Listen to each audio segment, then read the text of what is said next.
And good evening, everyone. Let me know if you can hear me, if you can see me well, and tell me where are you live from. I know there are so many people joined from different locations, so it will be great if I know where are you from, which part of the world you are joining us from. Hello, Joe, again. Better now? Back, yeah, I think it's okay. Yeah, I hope it will work. Otherwise, we'll have to log off VPN and go back in again, and the viewers will be patient a little bit with us as well. So, good evening. Evening. How have you been? Yeah, good, thank you. Enjoying the change of pace with lockdown, and working on a few projects that I've got coming up, and yeah, spending a bit of time just in the house. That's good to know. Joe, tonight our discussion is about becoming your own boss. And who's better to tell us about this than the Path Boss, which is your nickname, yeah? A little bit later, I'm going to do a shout out for all of those who are joining us. But for now, we have Happy Muhammad, who's a loyal fan to the page, and he joins us every Friday for the live. Ala as well, is really good to see you in the live, and so many other people, Sonia, Nadim, Ibayan, so few people are joining us. Besem, thank you so much for joining as well. So as you know, Joe, this is a part of our series, Be Our Guest.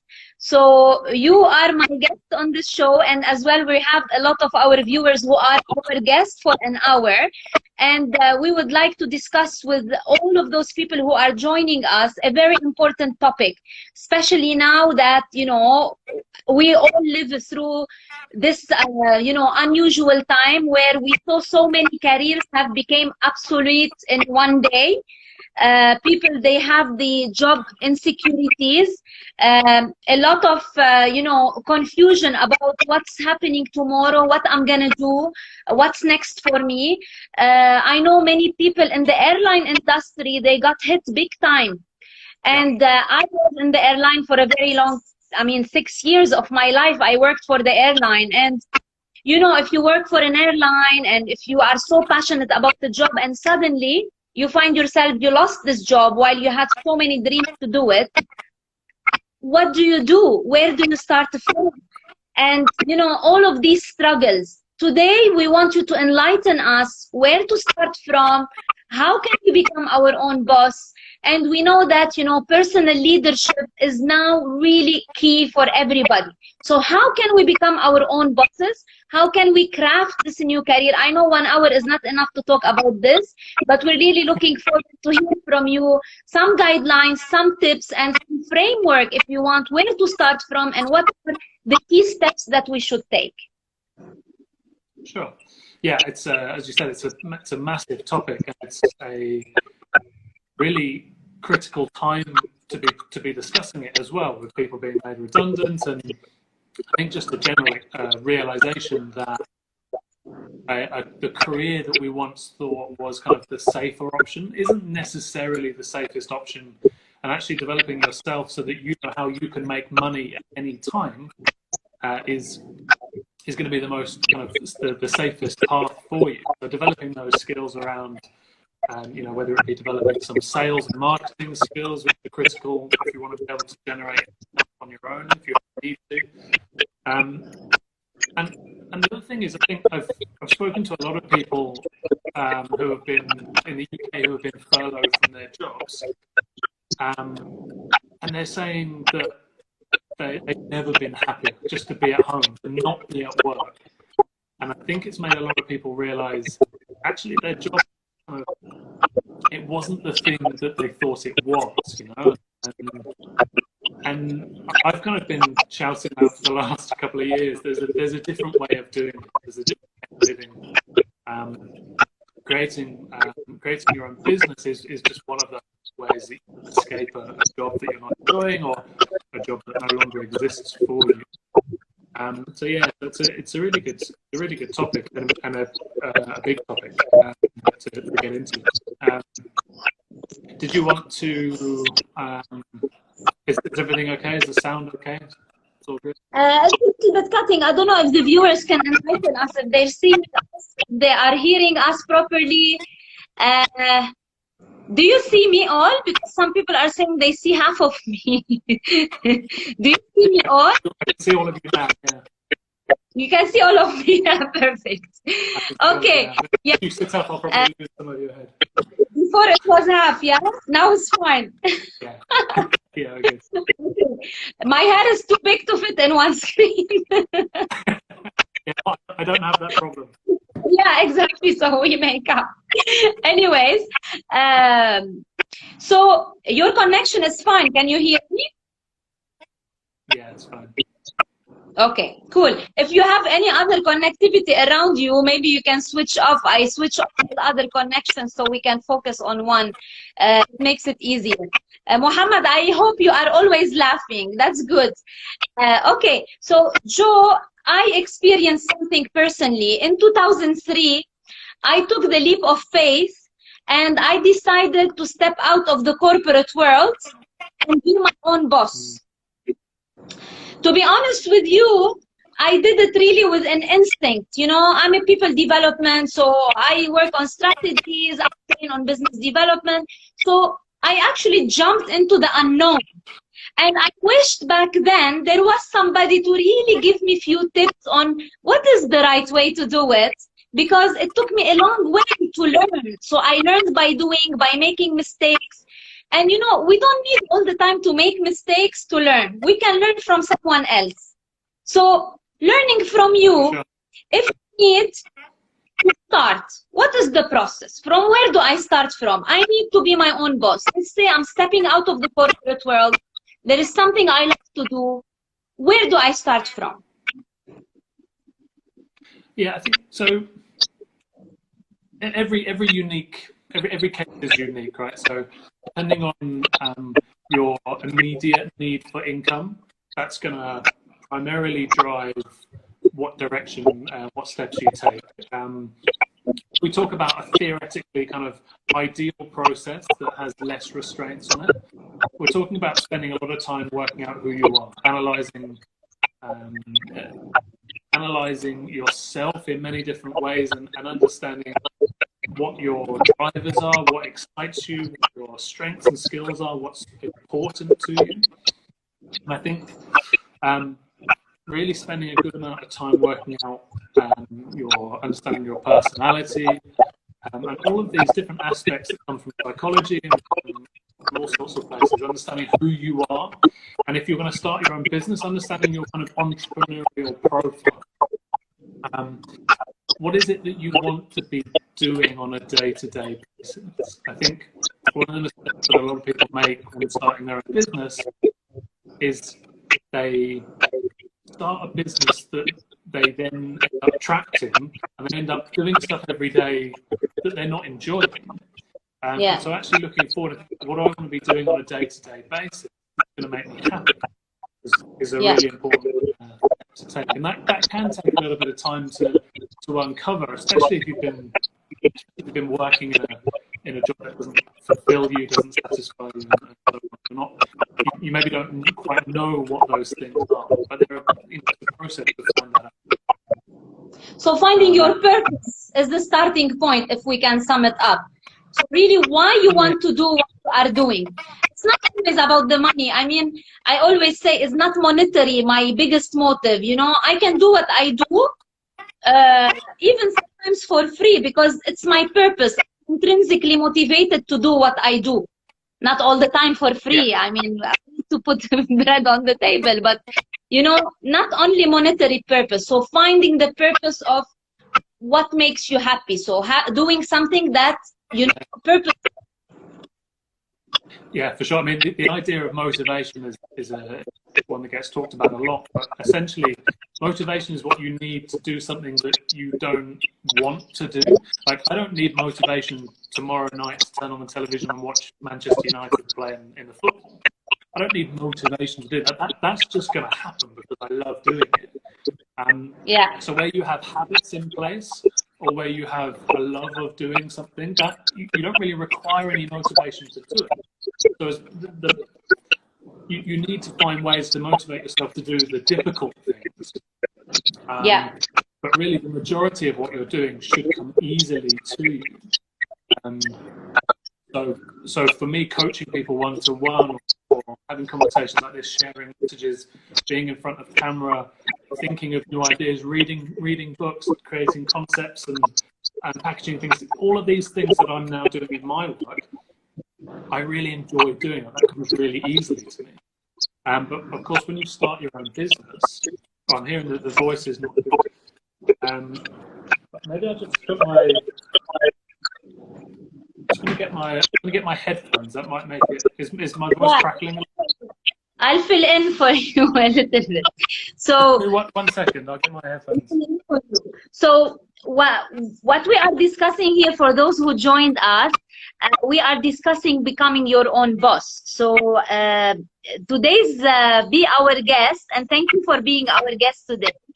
We have Joe Bruce, who's a career coach, and whose as well nickname is the Path Boss, who's here tonight to share with us some tips and some techniques on how we can become our own bosses. So whether you are still in a job at the moment and feeling insecurity, maybe you will lose your job, or you are actually moving, or you're thinking about moving, or you have your job but don't know where to start, we start by finding your purpose, doing something that you love to do, and then this is where you can get your intrinsic motivation. So you don't need anyone to motivate you because you are already doing what you love to do, and then building habits around, you know, this purpose, so you can move ahead in your plan to really become your own boss.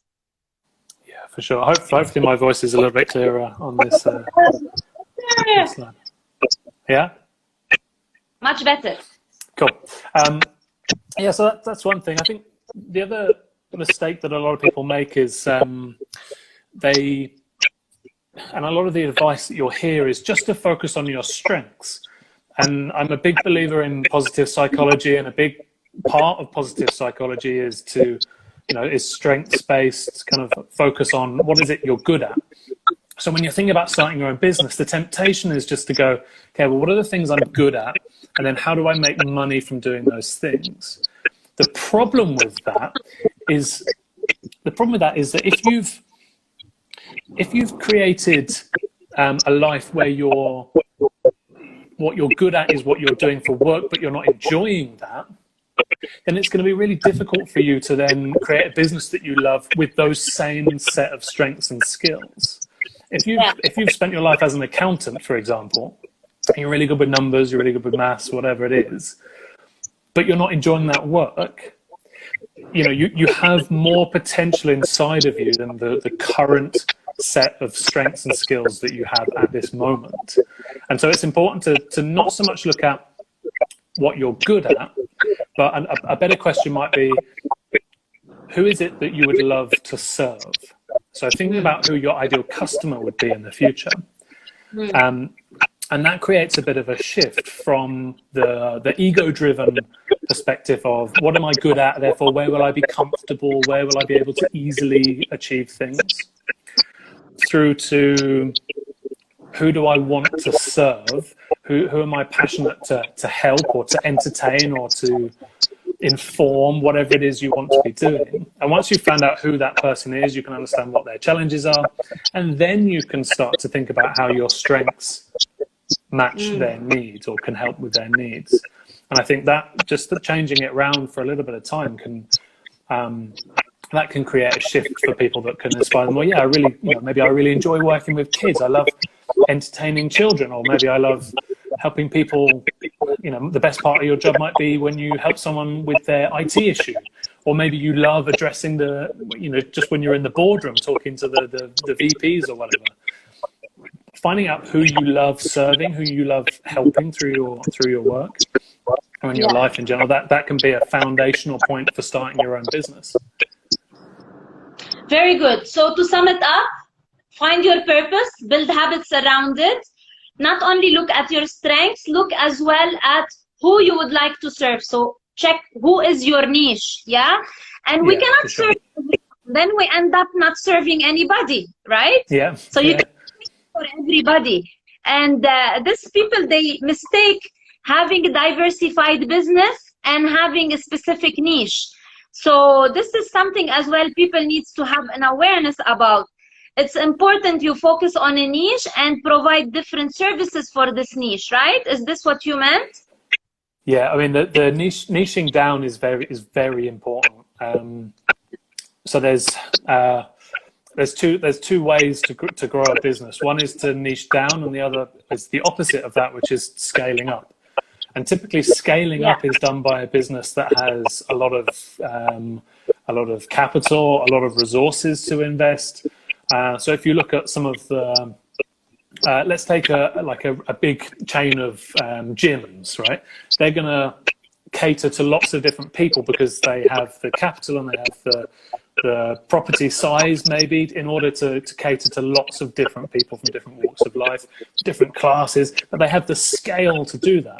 If you're starting a business on your own, the easiest and most effective way to do that is to niche down and just pick one very specific caricature of a person that you want to help, and then be very specific in your marketing to them. Yeah. So, for example, initially when I started my business as Path Boss, my goal was to help people make career changes. And what I quickly realized was that I needed to define my niche a little bit more clearly. The transition I've made to where I am now I'm helping people to start their own businesses, but it's not anyone I'm looking to help. Specifically, I'm looking to help people that are in corporate jobs that are not happy with the work they're doing. That's a position that I can relate to from my experience in corporate consulting. So I can speak to them very clearly, very crisply. I know who they are. I know what their pain points are. I know what they're experiencing right now. And I know where they can be if they can understand what their profile is and then take the other steps in the process to start their own business. So yeah, really, once you've really understood who it is that you're serving, you can not only create products that match who they are, but you can also market to them much better. You can speak to them much more effectively for your own business growth as well. So what helped you break free from the corporate world? Yeah, so if you were to see me around, I think it was around 4 years ago now, if you were to see me then, I would have been sort of head to foot in Armani suits and had the sports car, and I had all of these nice luxuries of life which were holding me in place. I've heard it referred to as the golden handcuffs of the corporate world. It's very hard to let go of that security and so on. And actually, it happened. There was a conversation I had one day with one of the directors in the company. He said to me, "Joe, are you okay?" And I was, in my usual kind of flow of the day, I was like, "Yeah, I'm fine. I'm fine. I'm just busy." And he stopped me and he just said, "Joe, are you okay?" And that was kind of the moment where it really hit me. And I was like, I suddenly had this awakening of, I'm not okay, and I haven't been okay for a long time. I've been kind of cruising in this job where I was doing all right in the job, but I wasn't enjoying it. I wasn't happy. I was constantly stressed, and that moment of realization, and then all of a sudden, I kind of looking back, there were all the signs were there that I wasn't happy in the work that I was doing, and I quit my job within about a week of that. Sort of it was timed quite nicely with when the bonuses were paid. So, I quit immediately after that, and I spent a few weeks on the beach. I spent 3 months in Thailand doing Thai boxing and just trying to find myself. Using all of the travel and so it was through that experience that I I was able to realize all of the things that helped me to find my path and to start my business. And I've condensed all of that experience and all of that journey that I went through into a new model that helps other people build their own businesses, start their own, work out what they should be doing. So it's really through my own experience, and of course, 15 years as a business psychologist as well. So that kind of my strengths and skills combined with something that I'm passionate about, knowing who I want to serve, kind of all comes together in the business where I am now. This is beautiful. I know, Joe, you had the luxury to take this decision. I mean, now in our days, not everybody has the luxury to go lie down in Thailand and themselves and all. They have to actually break through and just go ahead and do it. What usually stops people from doing this? As a psychologist, I mean, me as a psychologist as well, there are a few things that stops people from taking the leap of faith. Or, I mean, in my case, it was my husband who gave me the push. So I lived in Malaysia for a couple of years. So I lived in Dubai, moved to Malaysia for 2 years, and then I came back. And then my husband said, you know what? You either sit at home, because I was exhausted. So he gave me the option. He said, you either sit at home and I give you your salary at the end of every month. He knew that I will not say yes. Or you go and open your own business. So he said, so he knew what would be this, that I would go for the second option. So in my case, it was my husband who actually pushed me and really supported me. I could really take this move. Your case, you had your boss who actually, gave you this shake, and you woke up and you went and you found yourself while, taking the time to take a decision. But people now, they don't have this luxury. But what is stopping them from taking this leap of faith, in your opinion? I think it's the majority of it is fear related. So if it's fear of the unknown, fear of change, fear of the economy, a lot of our mindsets are anchored to what we see on the news. If we're constantly reading about how people are being made redundant, is this really the time for me to quit my job? Before the coronavirus, there was plenty of opportunity to find work, but maybe there were other reasons why people wouldn't do it. This is the best opportunity I've had. Why would I quit my job now? There's always a reason not to do something. And I think it's the fear of change, the fear of doing something that you feel uncomfortable with. You don't know where it's going to lead. And so my job as a business startup coach is to provide that roadmap for people, to provide them with the tools that they need to know what the steps are along the way, where they're headed, and what they need to find out maybe before they take that jump. I was fortunate, as you said, in that I was in that position where I was able to quit my job without knowing what came next. I had a transition period where I did lots of freelance work, and I had built up a network through my work as a consultant, and I was able to find freelance work which paid the bills whilst I worked all this out. So I was fortunate in that sense. Oh, we met through one of the freelancing jobs, remember? Yeah, of course. Yeah. I mean, it's the freelance world in Dubai is great, right? It's a relatively small, tight community, and lots of referrals, and I think. So you think it's good to start now, even if you are in a job, you can start on the side. I don't know. We have some people as well. One of my colleagues, and who always come on the live, she's actually having the job now. She's feeling insecure about it. But at the same time, what she did, she actually created her website. She's working on building her.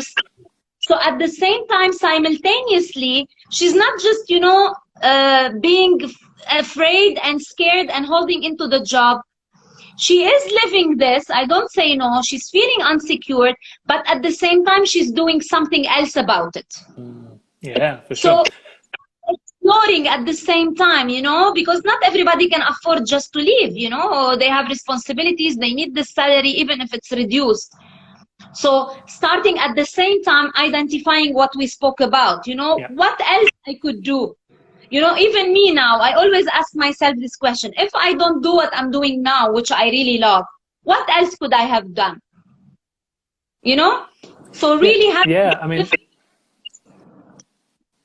it's most people will have some transition period between the career job and their future business.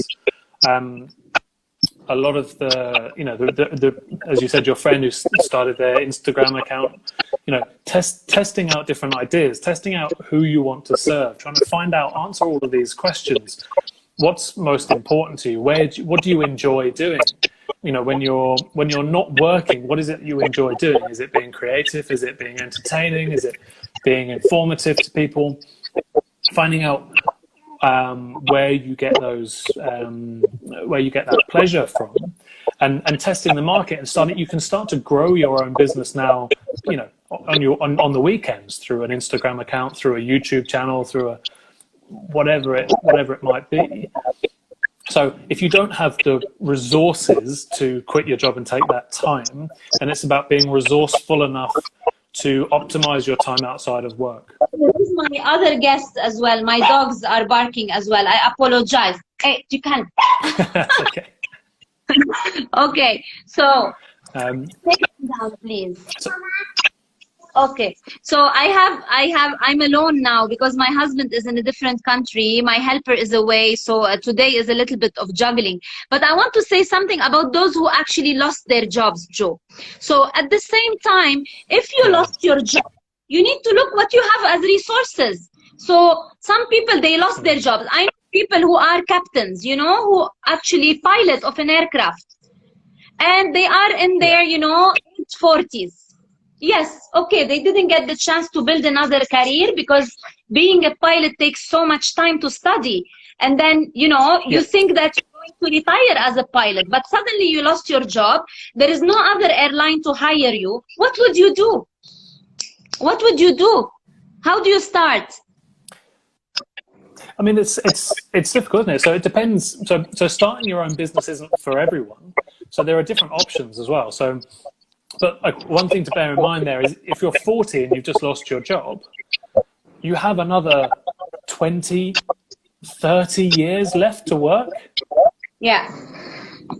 That's a long time. You can build a second career in 30 years. So the question is, do you want to start your own business? Is that something that is motivating to you? Is that something you're excited about? And if it is, you might want to start with a blank piece of paper. It depends how much you're enjoying.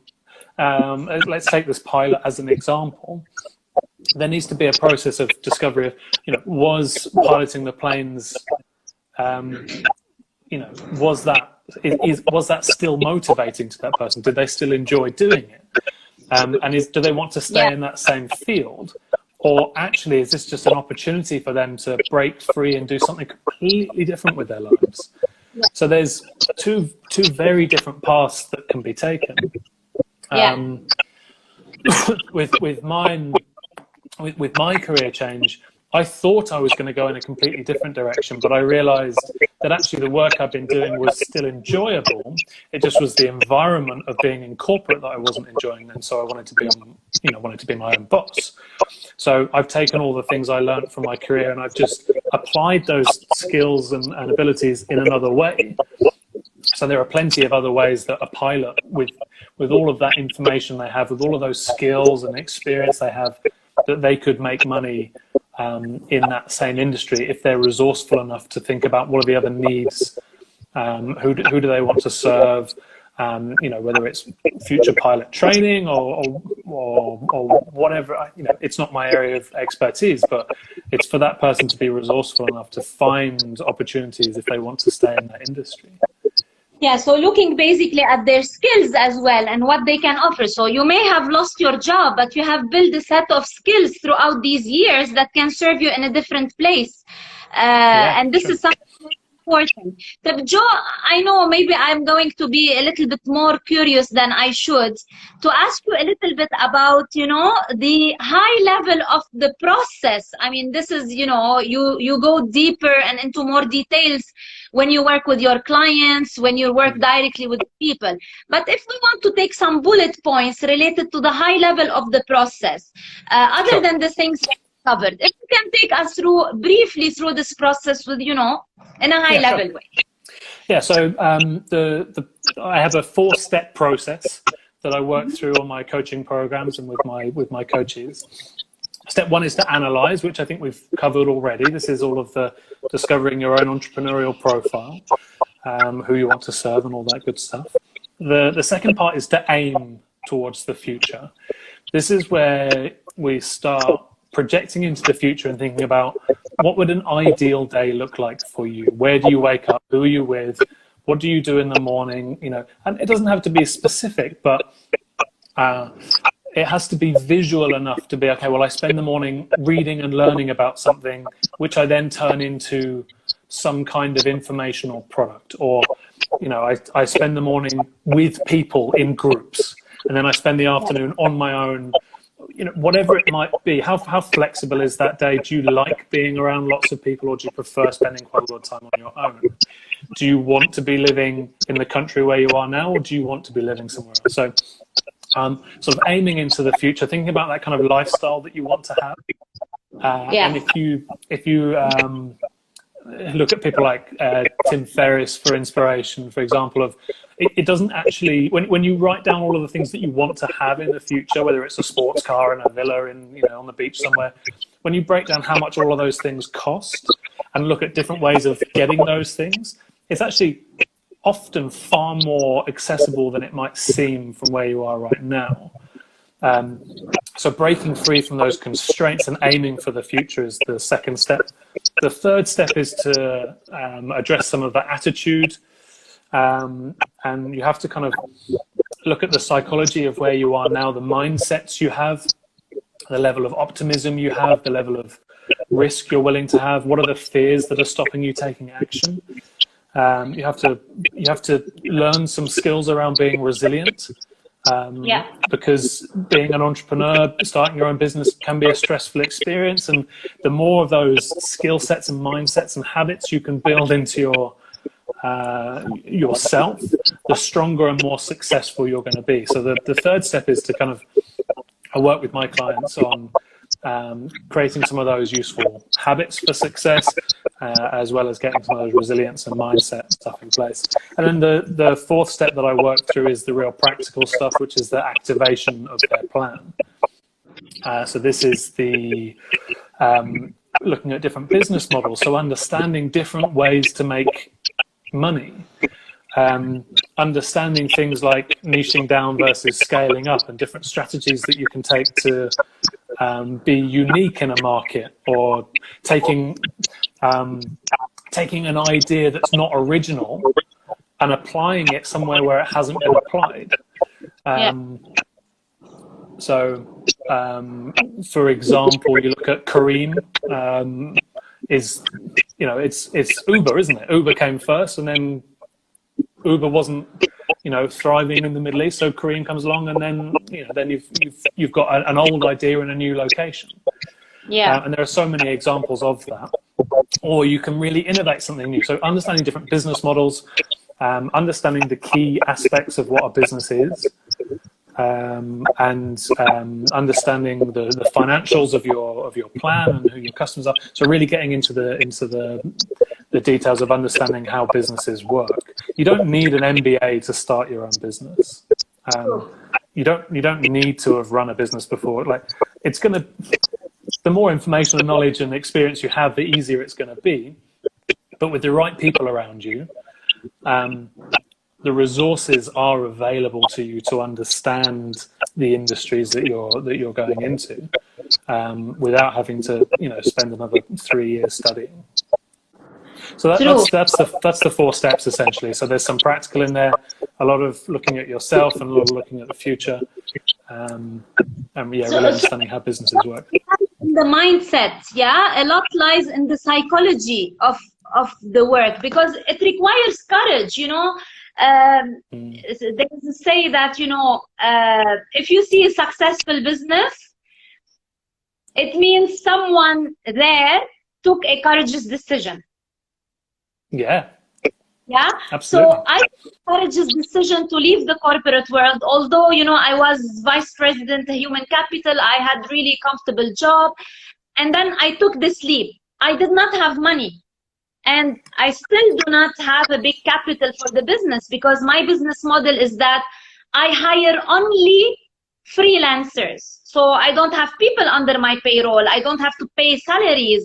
I don't have to pay an office, because my office is virtual. So when this Corona happened, I did not lose a lot, because it was already the business model that is really allowing me to really maneuver. Yes, I need to upgrade my website. Yes, I need to venture into e-commerce. I don't say no. But as well, looking for what you can do with what you have in terms of resources, right? Is this what you really meant? Yeah.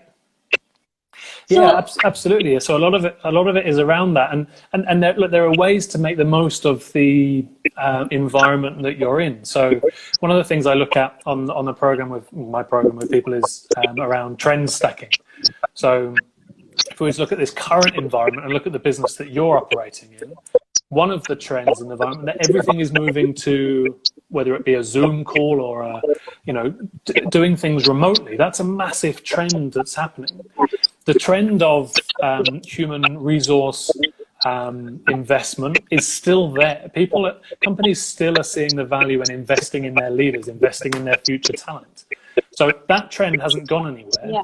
The new trend that comes in on top of that is the trend of doing things online. So the quicker people are to set up their businesses where they do things remotely online and offer these services in different ways to match the trends that are happening, they're going to be the people that will prosper the most and the quickest.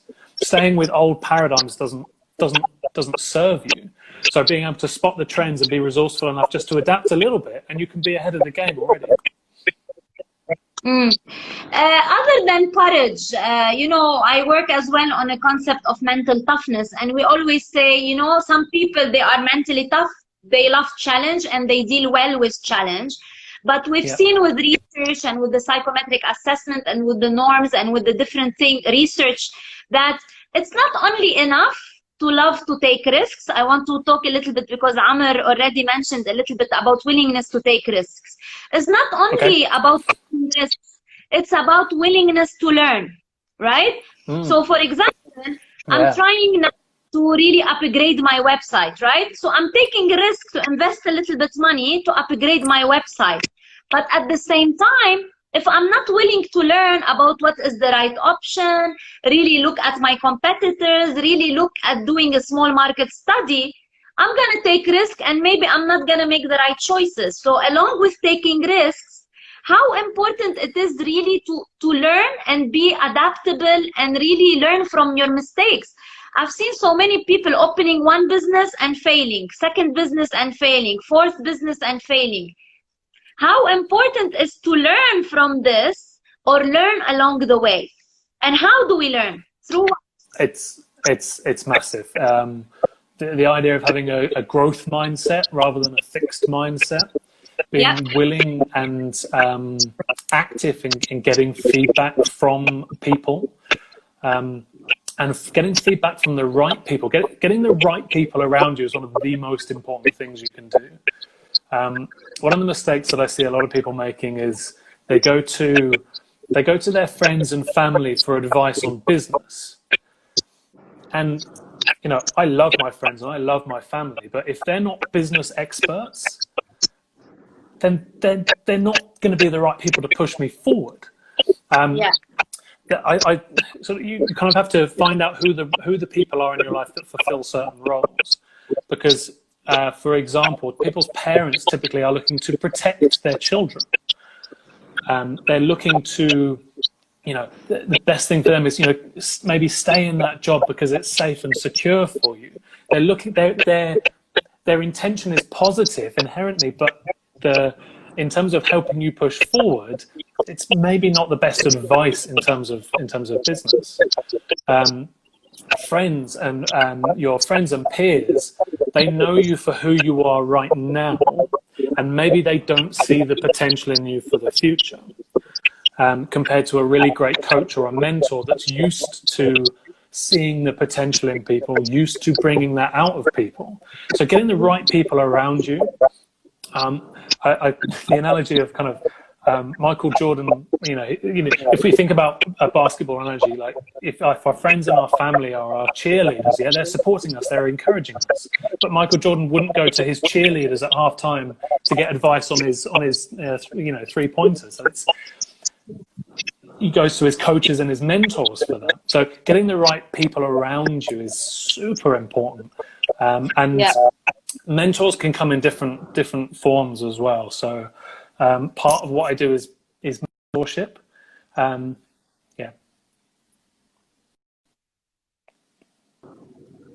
Sorry, I think I lost you a little bit. So I had this thing, I go and ask feedback for everyone. And then I realized the point you are saying. Then I took a decision that I'm not going to ask feedback for somebody who is not where I want to be, or who's never been where I want to be. Yeah, the only exception to that being if they are one of your target audience. Yeah, so really getting feedback from them. Yeah, and knowing where the feedback's coming from as well. So knowing that the feedback, this is coming from a potential customer versus this is coming from an expert in business versus this is coming from an expert in something else or whatever it might be. And just knowing that is important enough. Anchor Stone already mentioned something that my coach, because I'm a coach, but I have a coach, I'm writing my book, I think I mentioned this to you. One of the things as well is humility.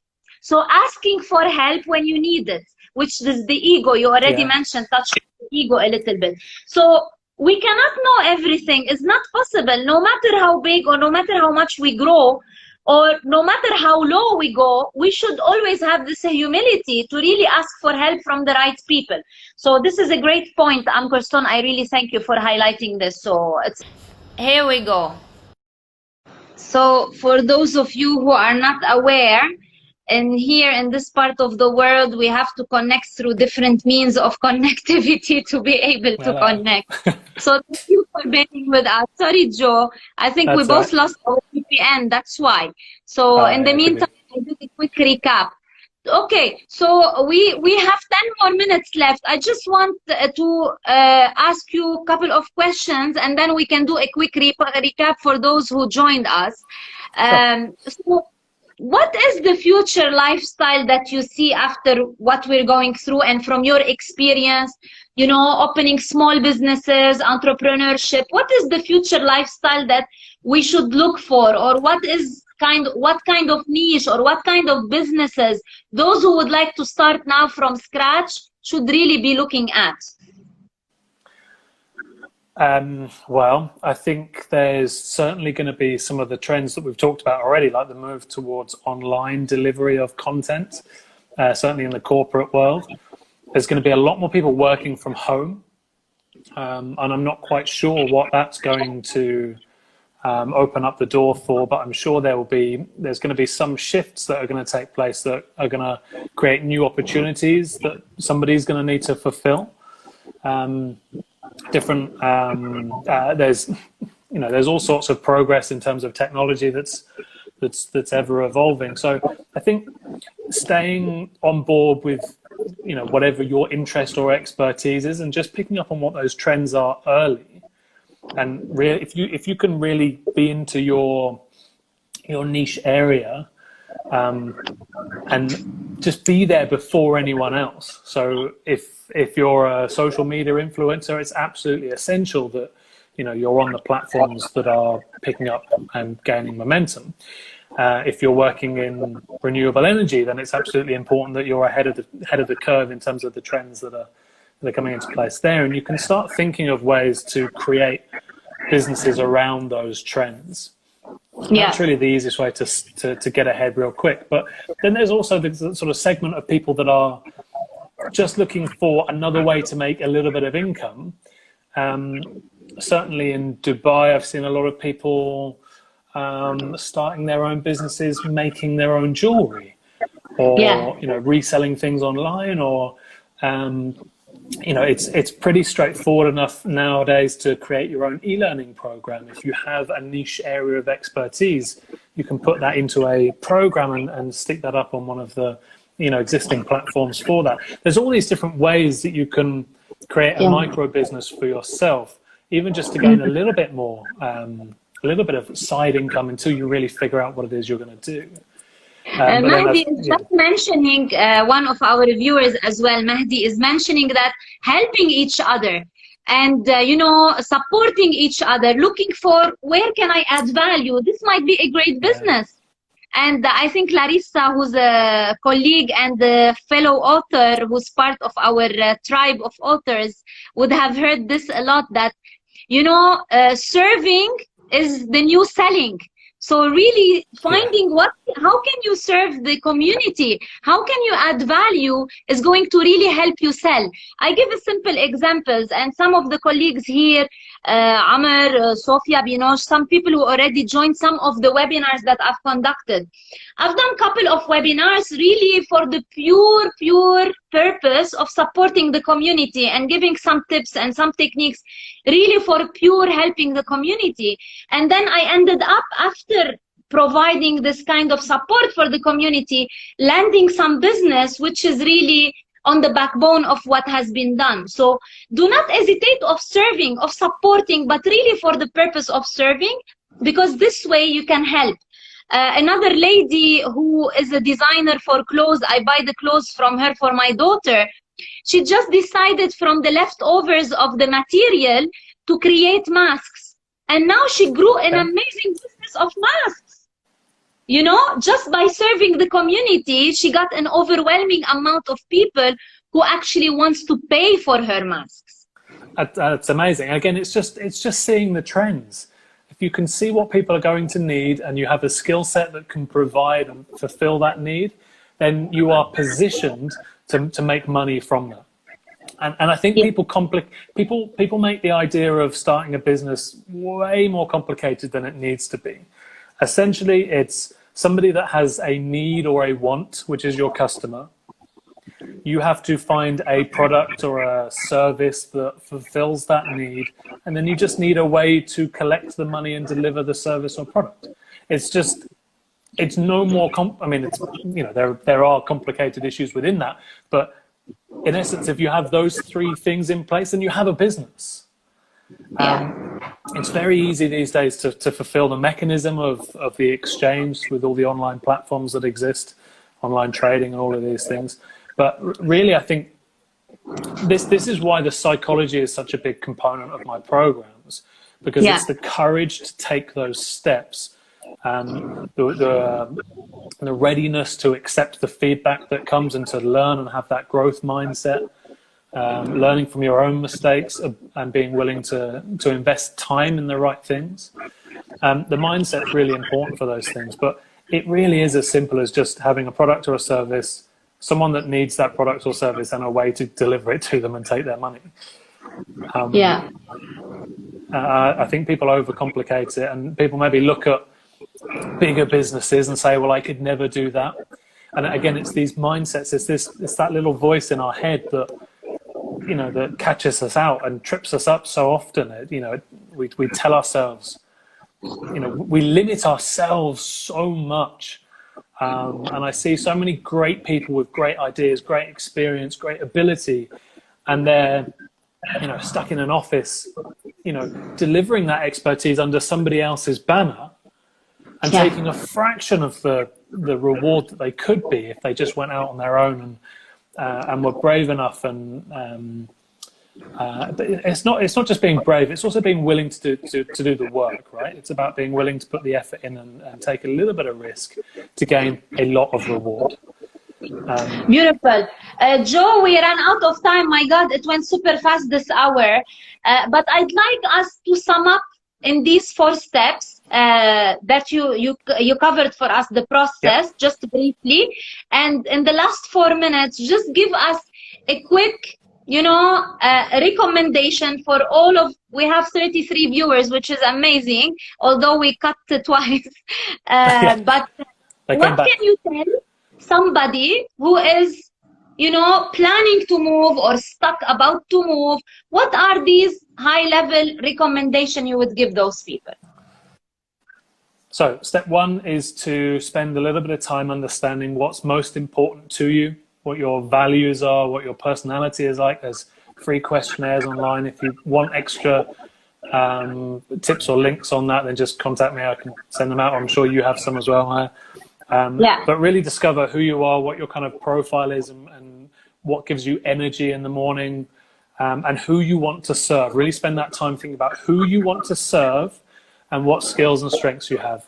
That's step one. Step two is to think about, is to break away from the constraints where you currently are. Break away from this idea that you have a job and that you have a life in a certain country, in a certain place, and you work certain hours. Just forget all of that and imagine that an ideal day in the future. And think about what it would take to bridge that gap. And you might even find that you can do some of those things immediately overnight.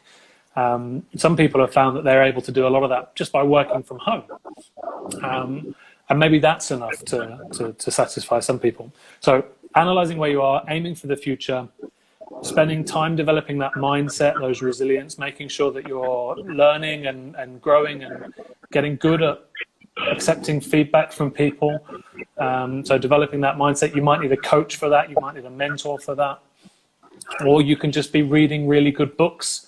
I've got loads of book recommendations on my Instagram page for mindset kind of style books. And then the final step is to start researching and start looking into different types of businesses, different types of ways to make money, understanding how micro businesses, you know, essentially work, understanding how those platforms work, and just getting into the detail and actually even just doing like a mini financial plan. And I have some templates and stuff that I work through my clients with on that, but having some, actually putting it into place and actually starting to create a plan and a business model of your own gives you the tangibility of what it is that you're doing, so that you can see immediately what the next steps are and where the gaps are, what you need to be learning, what you need to be doing. But you can't do that until you've done the self-discovery piece, and you can't do that until you've projected forward and thought about where you want to be in the future. So that's how those kind of 4 steps that I work through fit together for people. And perhaps getting into your podcast, your new podcast that you just launched. Little promotion. Get into the podcast that I will be as well, having my ears into that podcast. Thank you so much, Joe, for all of those as well. Thank you for being the guest. And thank you for being our guest, for all those who joined us. I would like to wrap up with the quote that I shared during the session, that whenever you see a successful business, someone once made a courageous decision. And this is Drucker who actually said this quote. Right. So you need courage, but as well, I will add to Drucker, you need learning. So non-stop developing yourself to progress with the business. I wish everyone a beautiful weekend. Please have the humility to reach out for those who are willing to help. Lots of free learning online, lots of things you can benefit from. I thank you once again, Joe, and I wish you all the best for your onward path, and we will stay in touch. Thank you so much, Maya. It's been a pleasure, and we'll stay in touch. Thank you so much. You take care. Thank you, everyone. Thank you. Take care, guys. Bye-bye. Thanks for listening. Good night. Thanks. Bye-bye.